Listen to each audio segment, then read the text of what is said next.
We must increase our busts, we chanted, arms moving up and down, Coke bottles clenched in each hand. It was stifling hot in Elizabeth's room with the door closed, but this was a secret pursuit. Nobody except our young Aunt Ruby knew about these exercises designed, we prayed, to give us breasts. She didn't put much faith in them. Things happen when they happen, she told us.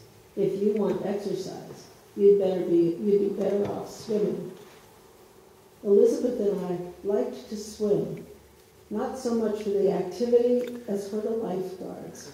One in particular, our idea of perfection, just out of high school, going to Fayetteville in the fall. For now, he sat on his perch with limbs like a statue's, thick and perfectly formed. When we walked past, we could see pale blonde hair on his calves, more on his chest. We dared each other to speak to him. Well, they have quite a crush on him, you can tell.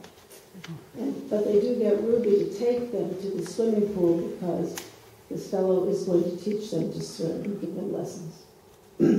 However, it was distasteful as anything, that cloudy white trough, the necessity for it unspoken but ominous.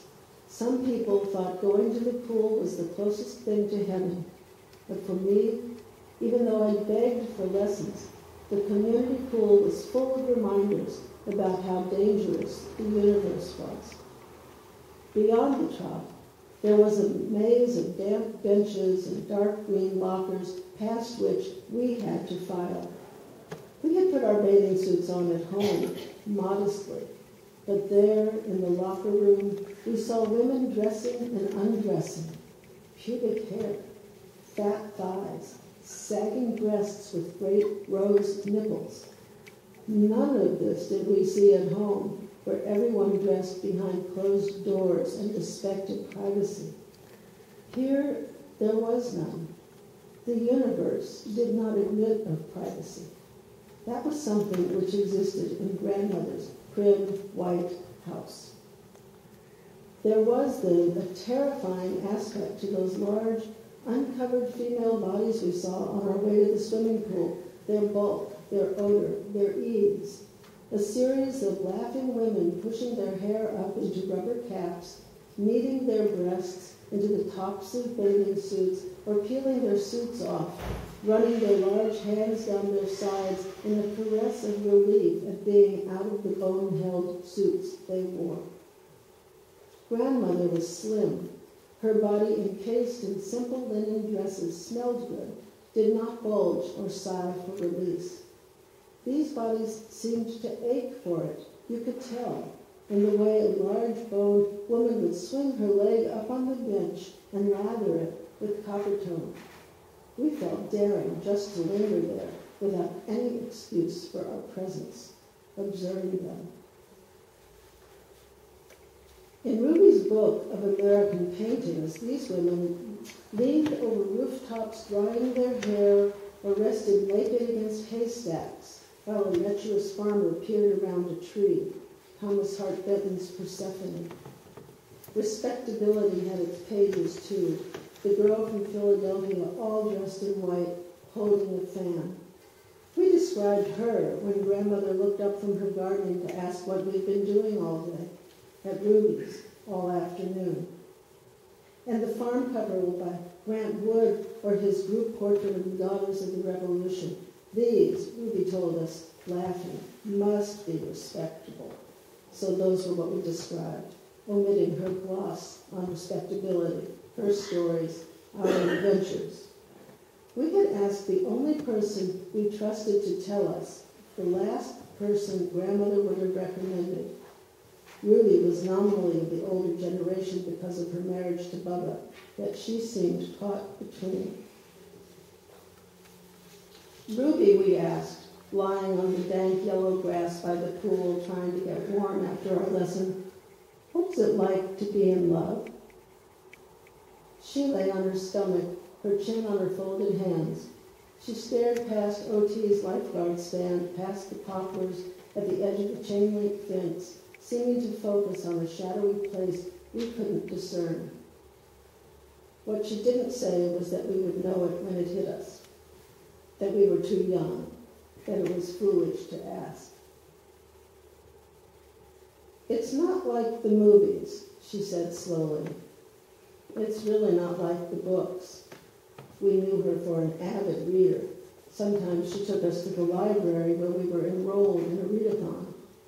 You can tell us, we said confidently. We won't tell. Meaning we wanted to be initiated into the secret club. We wished to know really what we were in for, the mystery of life. We already knew about babies. We'd seen kittens born under the back porch steps last week.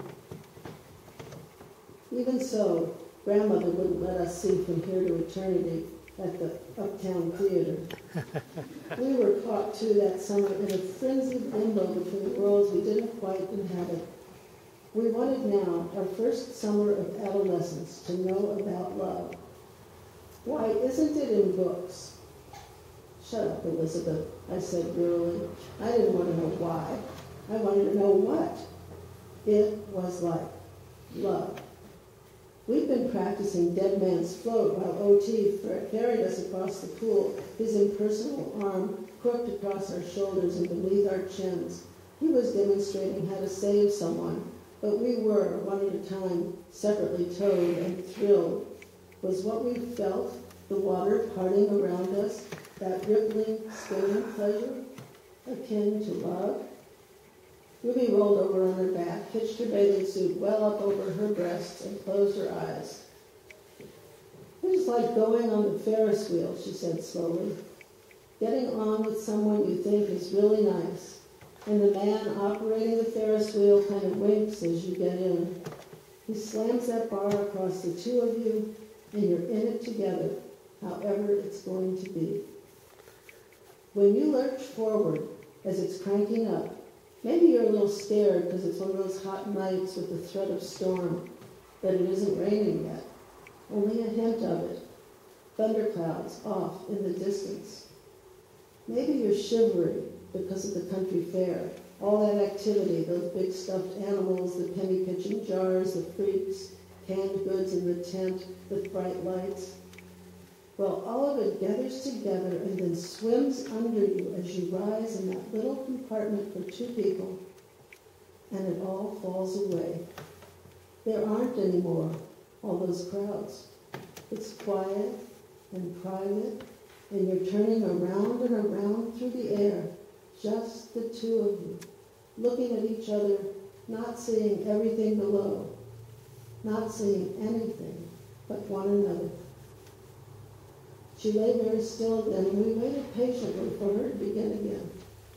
Behind us, O.T. took his bullhorn and yelled at some kids on the diving board.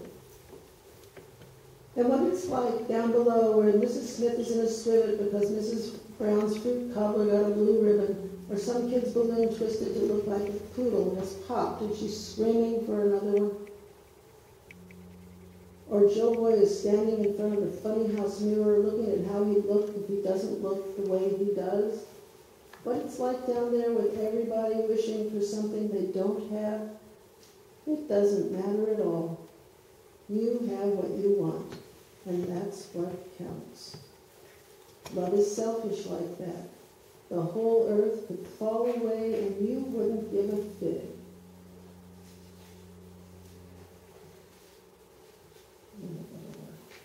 You know, you can look off into the distance, your eye level with the clouds. You could pitch lightning into the middle of the cattle pen and cause such havoc. You could stop the thunder and bottle it up. You are on top of the world. You'll see. You'll see.